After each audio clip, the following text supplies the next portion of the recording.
Welcome to Angel K TV. Hi guys! Welcome back to Angel K TV. Today we're going to be talking about subject-verb arguments. So without further ado, let's get into this video. So what do you guys think subject-verb argument is? Well, subject-verb argument is basically a subject where its verb must be both singular or both plural.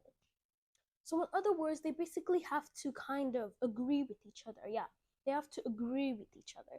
And I'm going to be telling you the difference between a singular subject versus a plural subject. So let's get into this video. Before we start this video, I want you guys to know some important rules, or two important rules basically. And it's basically, number one is that singular subject must go with singular verbs. Plural subject must go with plural verbs, okay? So singular subjects, number one, must go with singular verbs. Plural subjects, number two, must go with plural verbs. These are basically the main rules, okay? These are the main rules about subject-verb argument. So let's just get into some examples and then classwork at the end. Okay, so now let me give you guys some examples and basically classworks at the end. Okay, so I want you guys to tell me the difference, or which one is a singular subject versus which one is a plural subject, okay? The first example is the child becomes happier. The next one is the children become happier. Okay, so I'm just going to give you guys a few seconds to tell me, which one is different, which one is singular subject, and which one is plural subject.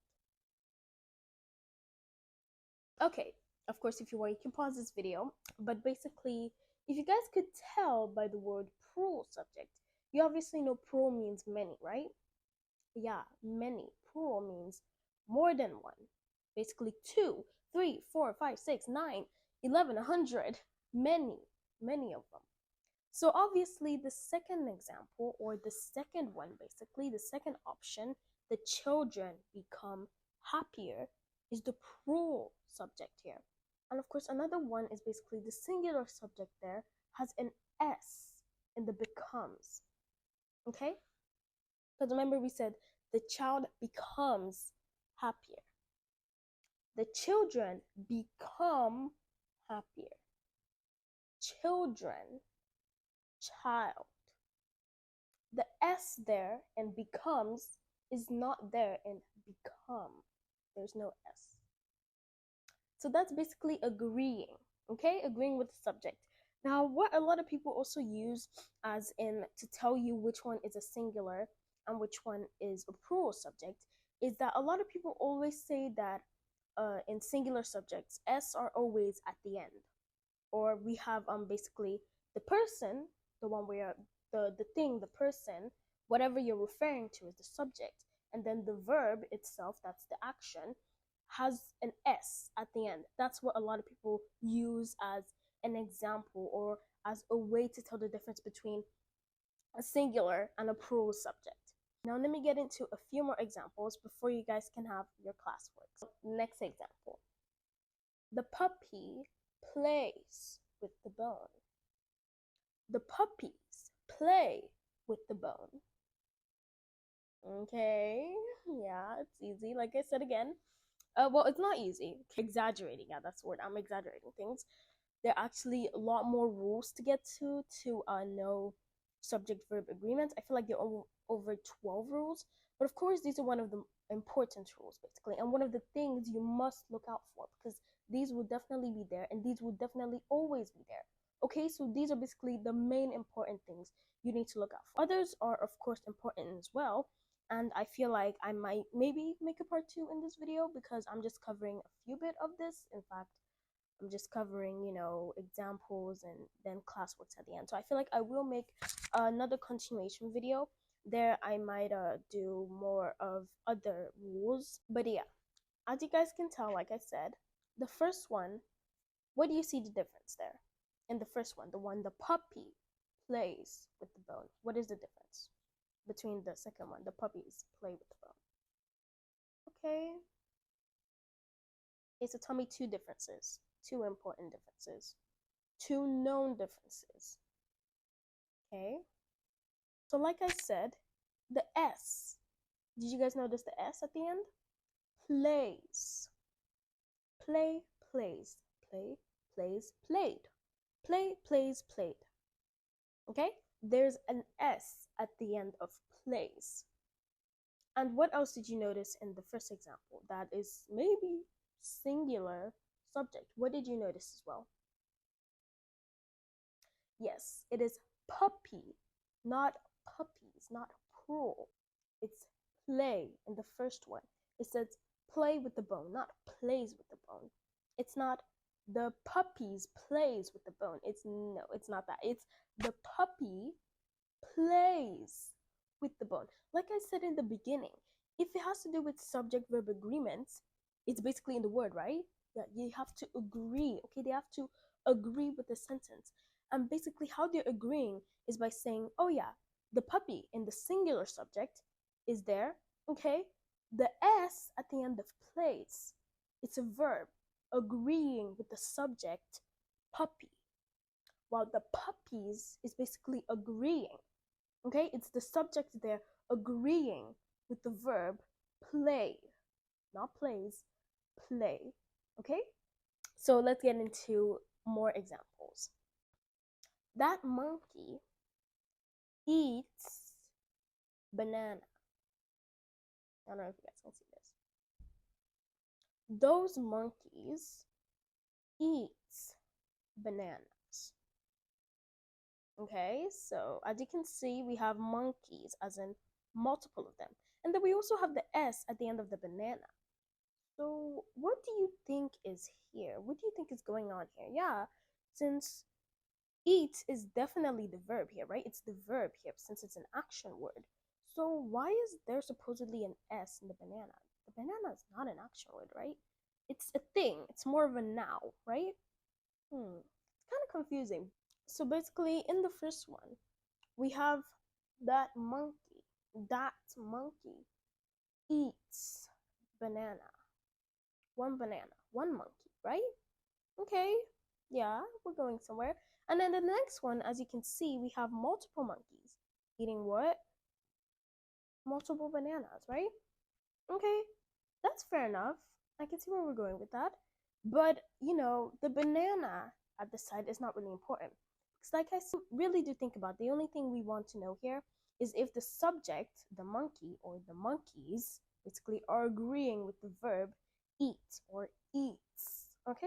So don't let the banana confuse you, although I do know there is technically a rule for this, which I will definitely get into some point, but don't let the banana confuse you, okay? Or the banana or the bananas, whatever. Don't let it confuse you, okay? I'm even getting confused, so I'm trying to talk about it, but don't let it confuse you, okay? The more important thing we need to look out for is basically the subject and the verb, and if they're basically agreeing with each other, okay? Okay, so let's move on to the next example. The girl has talked to me. The girls have talked to me. Okay? All right. So in the first one, we have singular subject, which is the girl. Remember, singular person. That's one girl, one person, one girl. And then we have has, the S at the end. H-A-S, has. Talked to me. And then in the next one, we have the girls. So multiple girls. It can be 2, 3, 4, 5. As long as there's not one or more than one, basically. Okay? So the girls have talked to me. So this next one is basically an assignment for you guys. You guys have to tell me which one is singular subject versus which one is a plural subject. And of course, tell me the verb there, the subject, are they agreeing, are they not agreeing, and stuff like that, basically. Okay, so the first one, the cat drinks milk. The cats drink milk. I'm going to repeat that one more time. The cat drinks milk. The cats drink milk. Next one. The car looks expensive. The cars look expensive. The car looks expensive. The cars look expensive. The car looks expensive.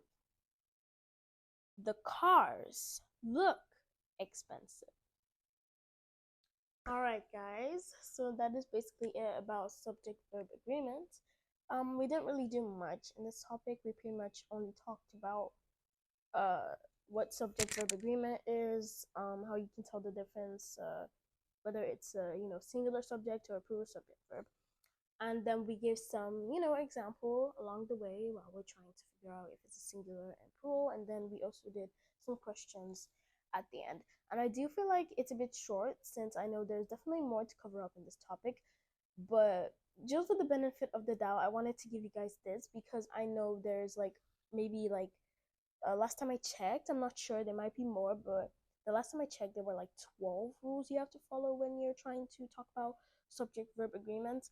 And I know, those rules you have to follow. Some of them are kind of a bit difficult. Well, not difficult, but it gets difficult as you go on further and further. So I didn't want to give you guys that kind of situation where you guys would be kind of confused, and I didn't want to confuse things. But I will definitely make another video about subject verb agreements. Maybe that I could talk about a few more rules, because I remember I only talked about 2 rules, which is basically how a singular subject must go with a singular verb, and a plural subject must go with the plural verb. That's basically one of the main rules. Basically, yeah, that's like the first 2 main rules I can see, or the first main rules. Like whenever you switch it up, I feel like they're always on the first list. But there are definitely other rules there, and they definitely get harder and harder. But I just wanted to give you guys these, so you guys won't get confused, and you guys will have just a little bit of understanding to what subject verb agreement is. But anyways, I hope you guys enjoyed. If you did, don't forget to like and subscribe, and I will see you guys next time in my next video. Bye family, don't forget to stay safe.